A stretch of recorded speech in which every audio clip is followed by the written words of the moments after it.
September 22nd, 2006. We know there's lots of doors. There's lots of places to hide. I locked the back doors, so it's all locked. Now we just gotta wait. I just killed Cassie. We just left her house. This is not a fucking joke. I'm shaking. I stabbed her in the throat and I saw her lifeless body just disappear. Dude, I just killed Cassie. Scream, franchise d'horreur américaine culte dont le succès n'a su se faire attendre, débutant son ascension dès la sortie de son premier film en 1996 et continuant de faire fureur au début des années 2000. Son premier film retrace principalement la vie totalement ordinaire d'étudiants qui se voient brutalement chamboulés par une série de meurtres commis par d'autres étudiants. Mais alors qu'un film ne se veut que fiction, les bourreaux d'une jeune fille se sont donnés pour ambition de détourner cette dernière en réalité, désireux de devenir des tueurs célèbres. Découvrons aujourd'hui l'histoire tragique de Cassie Jo Stoddart.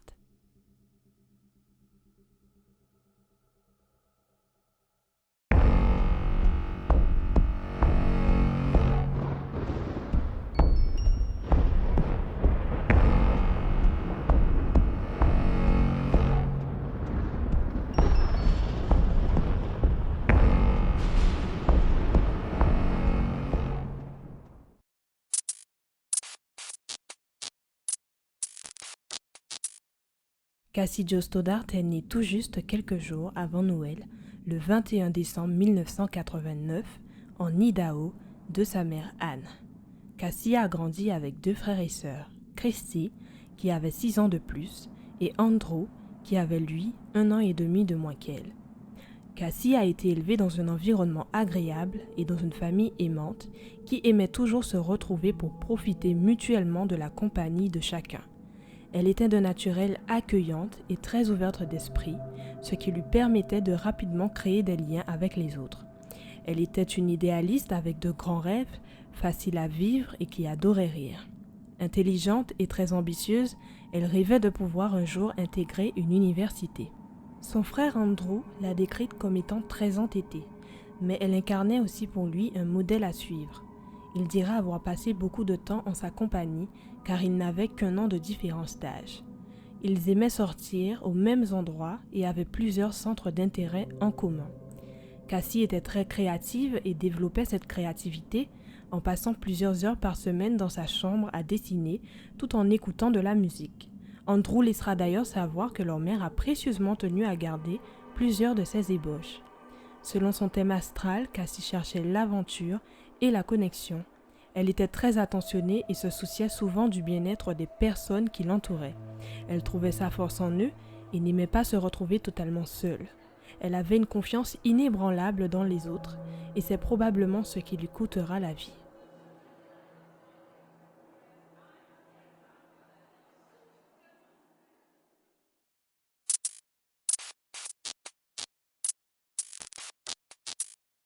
Brian Draper est né le 21 mars 1990 de Pam et Kerry Draper et ils ont, lui et sa famille, passé la majeure partie de son enfance dans une partie assez désertique de l'État de l'Utah. En grandissant, Brian avait beaucoup de mal à s'exprimer.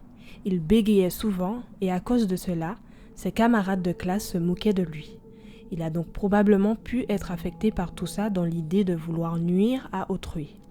Bien sûr, ça ne justifie en aucun cas ses actions futures, mais il est quand même intéressant, je trouve, d'évoquer un peu l'aspect psychologique avec lequel il a pu forger sa personnalité. Plus tard, sa famille décidera d'emménager à Pocatello, dans l'État de l'Idaho, ville dans laquelle il est né d'origine.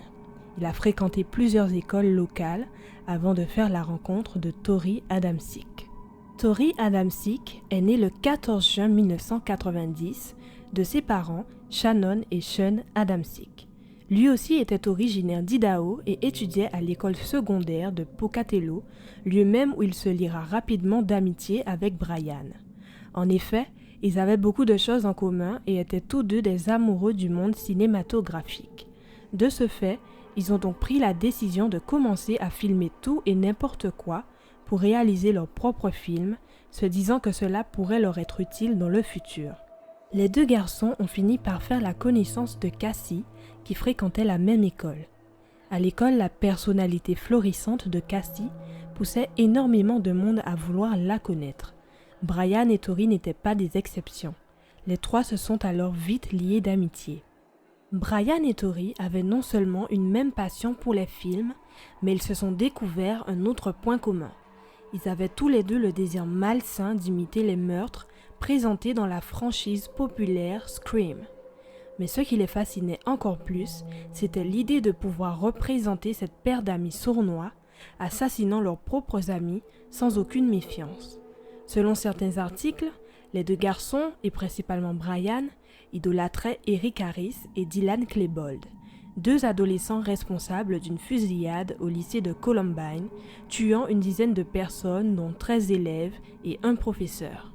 Les deux garçons de Pocatello, inconnus de tous et aussi discrets qu'une image, tenaient une liste de personnes à tuer sur laquelle figuraient les noms de plusieurs de leurs amis et de leurs camarades. Et parmi ces noms, on pouvait y retrouver celui de Cassie Jo Stoddart.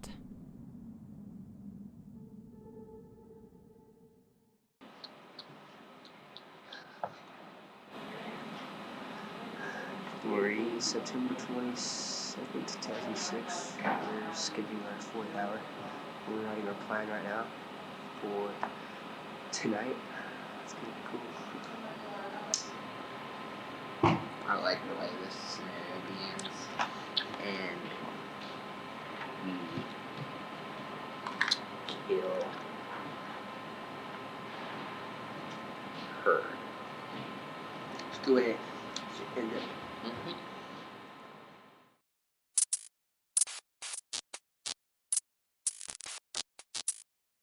La nuit du 22 septembre 2006, Cassie, âgée de 16 ans à ce moment-là, garde la maison de sa tante et de son oncle, Allison et Frank Contreras, pour leur week-end.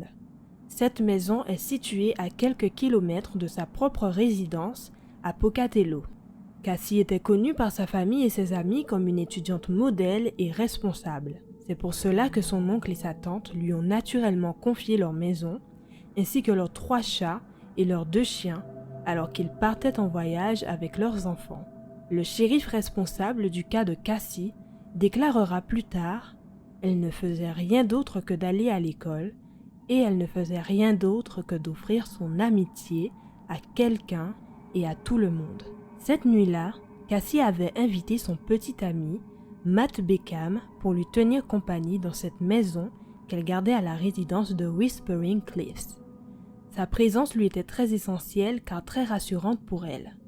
Ce dernier est arrivé vers 18h et ils ont tous deux décidé de passer la soirée à regarder des films. Ils décideront plus tard d'ajouter Brian à l'addition en l'invitant à la résidence et ce dernier s'est présenté à la porte en compagnie de Tori aux environs de 18h30 et 19h. Cela tombait bien pour les deux garçons car une fois arrivés à la maison, Cassie décidera de leur faire une visite, allant même jusqu'au sous-sol. Chose qui a permis à ce moment-là à Brian de discrètement s'assurer que la porte du sous-sol reste bien ouverte pour lui permettre à lui et Tori de se faufiler plus tard dans la maison, étant parfaitement décidés à mettre leur plan à exécution.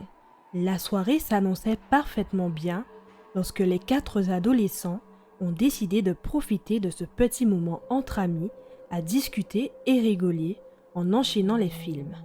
Alors qu'ils étaient en train de visionner Kill Bill, vers 22h, Brian et Tori ont décidé de s'en aller avant la fin du film en laissant savoir à Cassie et son petit copain Matt qu'ils allaient se rendre au cinéma car ils trouvaient ça bien plus divertissant. Comme on peut s'en douter maintenant, ce n'était qu'une excuse pour commencer à mettre en place leur meurtre tant attendu.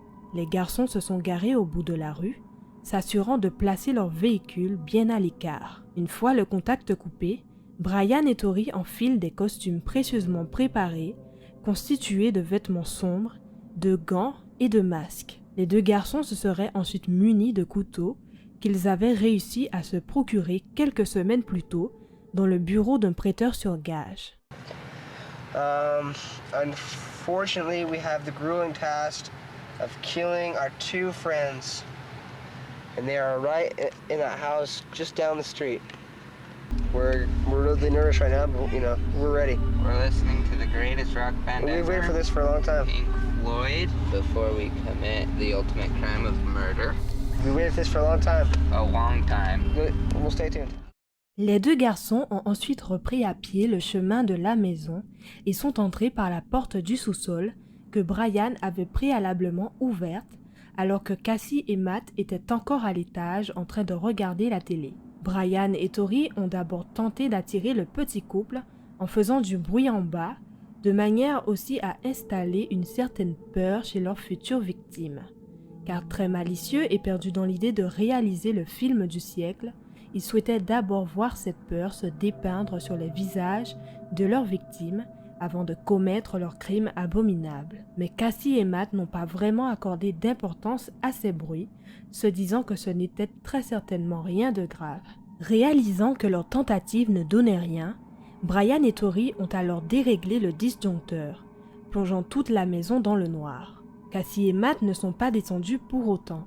Ils essayaient de rester calmes en se disant encore que ça devait être une banale coupure de courant. Brian et Tori ont fini par allumer certaines lumières, car commettre leur crime dans le noir complet leur serait impossible. Mais malgré ces efforts, Cassie se sentait assez bizarre après cette panne de courant et commençait à laisser la peur la submerger, surtout après avoir remarqué qu'un des chiens se tenait devant les marches qui menaient jusqu'au sous-sol, alors qu'il avait l'air de regarder quelque chose avec insistance, en grognant et en aboyant. Dans le but de rassurer Cassie, et ayant peur lui aussi de la laisser seule, Matt passera un coup de fil à sa mère lui demandant la permission de rester dormir à la résidence avec Cassie. Cependant, la mère de Matt refusera sa requête, alors ce dernier proposera à Cassie à la place de venir dormir chez sa famille, mais cette fois, c'est Cassie qui rejettera l'idée, en disant que son oncle et sa tante comptaient grandement sur elle pour veiller sur les animaux et sur leur maison. À 22h30 donc, la mère de Matt passera le récupérer. Avant de s'en aller, ce dernier passera un coup de fil à Tori, espérant pouvoir le retrouver de nouveau, lui et Brian, en cette fin de soirée, pour passer plus de temps ensemble. Cependant, lorsque Tori répondra au téléphone, Matt dira que Tori parlait si bas qu'il avait du mal à comprendre ce qu'il lui disait. Matt s'est alors dit que lui et Brian devaient probablement encore être au cinéma où ils avaient indiqué se rendre plus tôt. Matt a donc fini par s'en aller avec sa mère, n'ayant pas vraiment d'autre choix. Et alors que Brian et Tori ont compris qu'il était bien parti, ils se sont dit que c'était le moment parfait pour sérieusement commencer à mettre leur plan à exécution. Ils ont alors une nouvelle fois coupé le courant dans la maison, mais tout comme la première fois, cela n'a pas fait bouger Cassie. N'arrivant pas à attirer leurs victimes vers eux, ils ont finalement décidé de monter l'escalier. Cassie était allongée sur le canapé du salon à ce moment-là et avait du mal à s'endormir à cause de tous les bruits et tous les scénarios terrifiants qu'elle avait dû s'imaginer. Une fois arrivés en haut de l'escalier, Brian et Tori n'avaient pas besoin de chercher. Leur pauvre victime était là, juste à quelques mètres d'eux. Brisant le silence dans la maison, l'un des deux garçons a alors violemment claqué la porte du sous-sol derrière eux, dans le but de signaler leur présence. C'est alors là que le cauchemar a commencé, quand Brian et Tori se sont approchés de Cassie, dans une obscurité presque complète, vêtus de leurs costumes noirs et armés de leurs grands couteaux de chasse. Ils ont sauté sur elle et l'ont poignardée à plusieurs reprises. 30 coups de couteau et 12 d'entre eux lui seront fatals. Brian et Tori se sont par la suite enfuis de la maison, laissant là même la pauvre Cassie se vider de son sang, se créant ensuite un alibi en partant s'acheter des tickets de cinéma.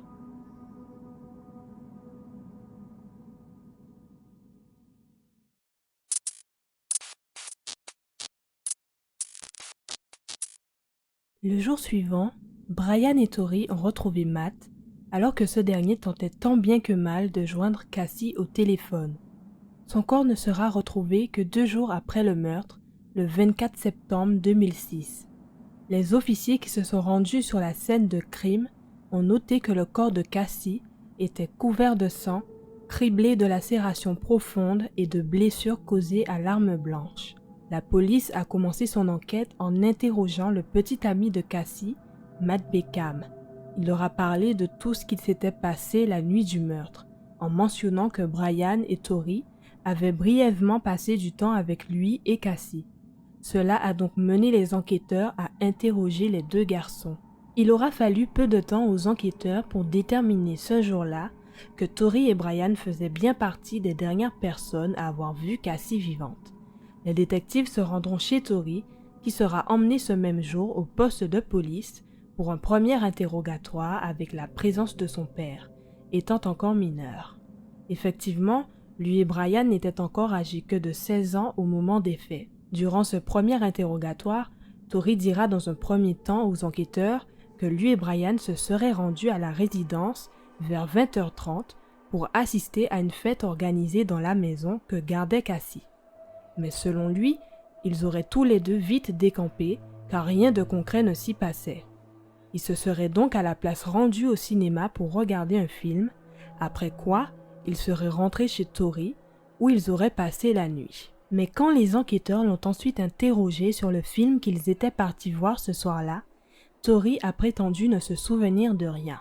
Contrairement à Tori, la première entrevue de Brian ne sera pas enregistrée parce que ce dernier n'était pas encore en détention. Il affirmera que lui et Tori étaient allés voir un film au cinéma après avoir quitté la résidence Whispering Cliffs. Il dira qu'ils étaient arrivés trop tard pour le film qu'ils voulaient voir, mais qu'ils sont tout de même restés pour regarder un autre film. Cependant, il était incapable d'expliquer lui aussi l'intrigue de ce film.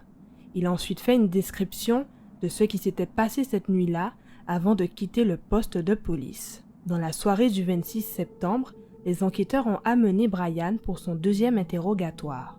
Cette fois, cette seconde entrevue a pris une tournure beaucoup plus sérieuse. Brian a continué avec sa même version des faits, mais un officier lui a déclaré qu'il ne croyait pas que les deux garçons s'étaient rendus au cinéma.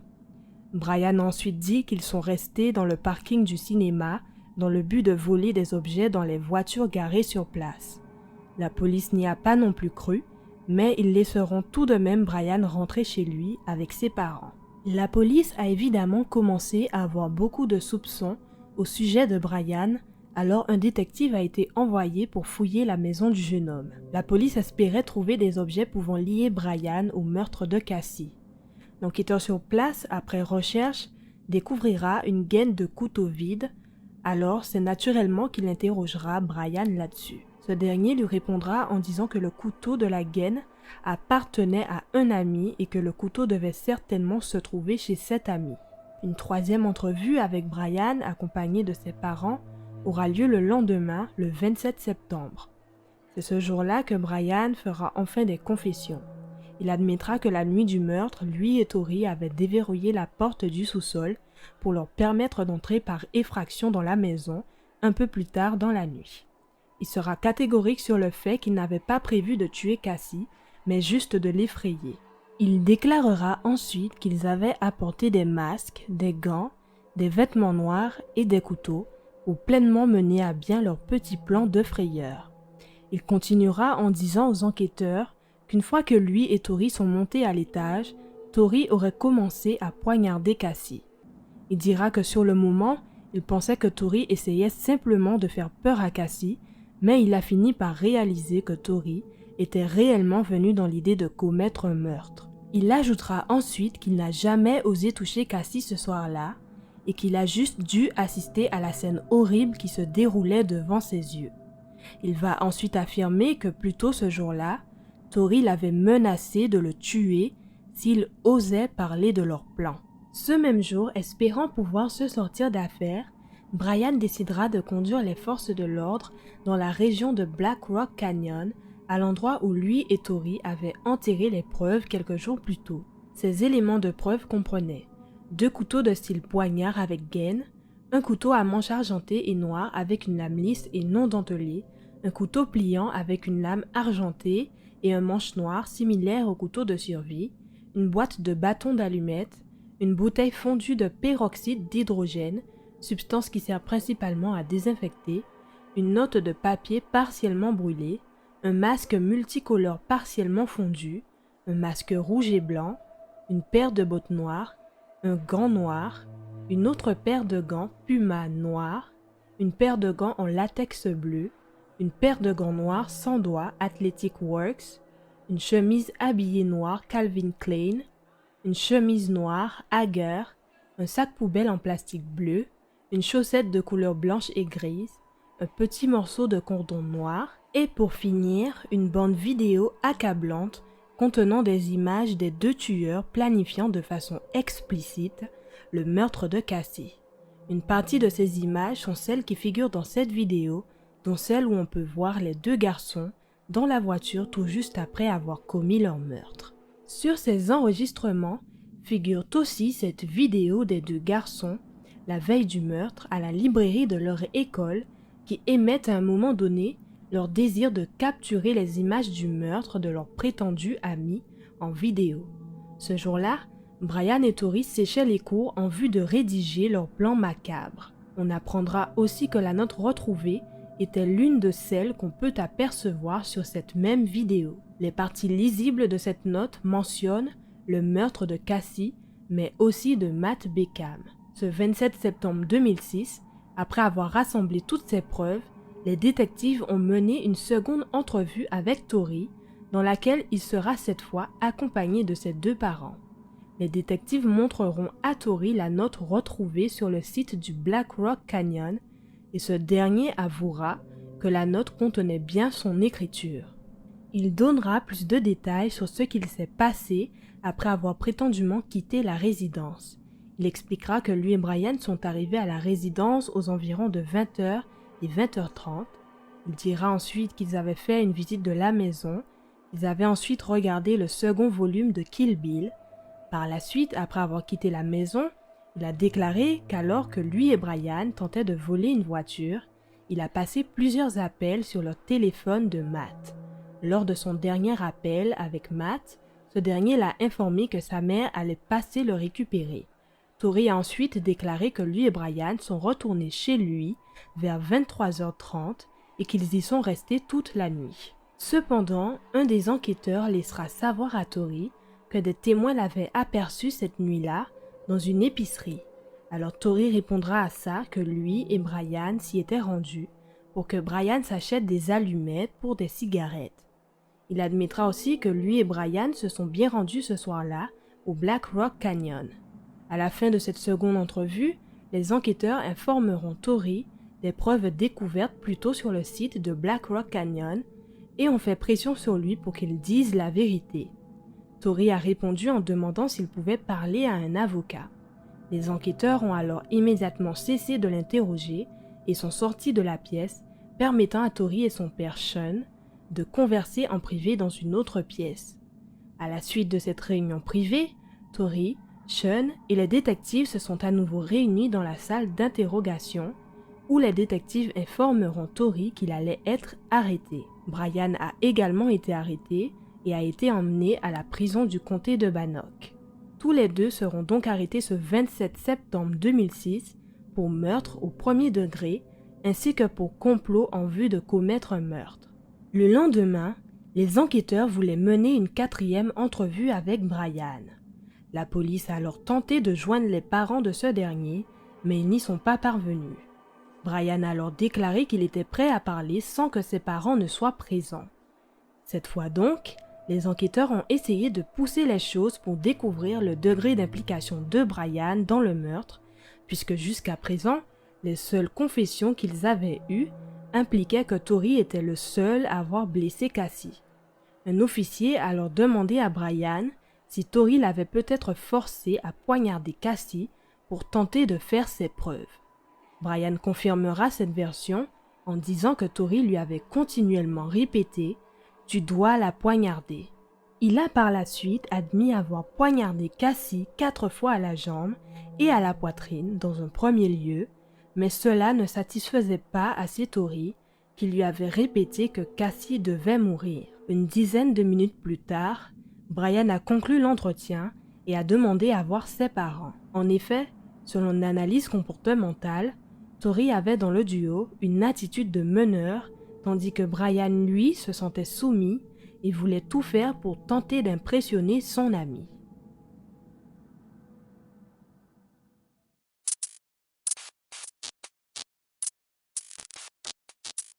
La transcription de la cassette, qui a été lue à haute voix au tribunal, démontrait clairement l'insensibilité et la cruauté dont étaient pourvus les deux garçons, avec Brian exprimant comment ils allaient entrer dans l'histoire en devenant des tueurs notoires. We're just gonna grab the guns and get out of there and kill everybody and leave. We're going to make history. We're gonna make history. Ils feront également référence à de célèbres tueurs en série, tels que les étrangleurs des collines, le tueur du Zodiac et Ted Bundy. Ils ont également mentionné avoir été inspirés par Eric Harris et Dylan Klebold et le film d'horreur Scream. On peut d'ailleurs retrouver sur cette cassette Brian pratiquant sur une batterie quelques heures avant le meurtre. Sur cette vidéo, après avoir joué un instant, il se lèvera pour couper la caméra qui affichera quelques courtes secondes une télévision sur laquelle passait le film en question. Au procès, le jury entendra plusieurs témoignages médico-légaux documentant et analysant les blessures sur le corps de Cassie. Steve Skumal, un médecin légiste qui aura effectué une première autopsie du corps le 25 septembre 2006, dira que 12 des 30 blessures lui ont été fatales. Un deuxième médecin légiste, Charles Garrison, qui aura effectué une seconde autopsie du corps, témoignera en disant « Je suis d'avis qu'au moins 2 couteaux ont été utilisés, dont un avec une lame dentelée et l'autre avec une lame non dentelée. » Les deux médecins ont tous deux évoqué qu'un des coups qui aura été fatal à Cassie a touché le ventricule droit de son cœur, chargé de propulser le sang dans le tronc pulmonaire. Ce coup aurait été infligé à l'aide d'un couteau à lame non dentelée. Brian demandera par la suite à ce que sa 4e entrevue ne soit pas prise en compte car ses parents n'étaient pas présents. Mais sa demande sera rejetée car il avait renoncé à son propre droit de garder le silence et ses parents n'avaient pas invoqué ce droit à un avocat. Après un procès devant le jury, Brian a fait l'objet d'une enquête dite présententielle que l'on appelle la PSI qui a pour finalité de rédiger un rapport qui examine de plus près les antécédents sociaux et juridiques d'une personne afin de créer un plan de punition juste. Ses parents seront invités à cette interrogation par le tribunal, mais l'enquêteur qui la supervisait demandera aux parents de rester en dehors, se disant que Brian ne pouvait pas être complètement honnête sous l'influence de ses parents. L'enquêteur pensait même que ses parents pouvaient tenter de s'immiscer pour se protéger eux et leur fils de toute représentation négative. Cependant, après cette enquête sur son passé, Brian demandera à ce que les informations recueillies soient gardées hors du tribunal, car effectivement, une loi concernant la PSI émet une limite aux questions pouvant être posées au principal concerné. Brian dira que l'enquêteur qu'il avait interrogé agissait de manière partiale et posait des questions directrices et accusatrices, ce qui aurait conduit à un interrogatoire bâclé. Et alors que la plupart des questions posées restaient conformes à la loi, Brian et son équipe juridique pensaient qu'il était cruel pour l'enquêteur de déclarer que Brian a fait le choix de prendre la vie d'un autre être humain, un choix que la victime n'avait pas. C'est le type de comportement auquel nous, en tant que société, ne pouvons pas considérer donner une seconde chance, car vous ne pouvez pas remplacer une vie comme vous le pouvez avec une télévision volée ou une fenêtre cassée. Le problème qu'ils avaient avec les mots de l'enquêteur était plus précisément lorsque ce dernier a évoqué que la société ne pouvait pas donner de seconde chance à Brian. Apparemment, cela allait dans l'idée que Brian devait être condamné à une peine d'emprisonnement à perpétuité plutôt que d'avoir la possibilité d'être libéré pour de quelconques raisons, y compris la possibilité d'être réhabilité. Selon une règle pénale de l'Idaho, le rapport d'une enquête partiale comme celle-ci n'est pas recevable devant les tribunaux. Cependant, le tribunal de district a conclu que la procédure était conforme à la loi. Avec les informations recueillies dans cette enquête de PSI et les éléments de preuve déjà collectés, le juge superviseur a déclaré qu'il était persuadé que Brian tuerait à nouveau sans aucun doute. Plusieurs mois après leur arrestation, les deux garçons seront finalement condamnés. Le 17 avril 2007, Brian sera reconnu coupable. Quelques semaines plus tard, le 31 mai, le procès de Tory commencera. Puis finalement, le 8 juin de la même année, Tory sera également reconnu coupable. Ils seront chacun condamnés à la prison à perpétuité sans possibilité de libération conditionnelle. Ils recevront également des peines de 30 ans à perpétuité pour les accusations de complot en vue de commettre meurtre au premier degré. Ils seront emprisonnés à l'Institut correctionnel de l'État de l'Idaho, où ils purgent encore leur peine aujourd'hui. La famille de Cassie décidera en 2010 d'intenter une action en justice contre le district scolaire de l'Idaho, les jugeant trop peu réactifs vis-à-vis des menaces des deux garçons. Ils croyaient que le district, et plus précisément l'école que fréquentaient leur fille et ses deux bourreaux, avait été négligent car la majorité des vidéos qu'ont filmé Brian et Tory ont été enregistrées à l'école, y compris le clip dans lequel ils réalisaient leur liste de meurtres ainsi que leur plan macabre de tuer leur ami. Cependant, la Cour suprême estimera que ce meurtre brutal n'était pas quelque chose qui aurait pu être prévenu.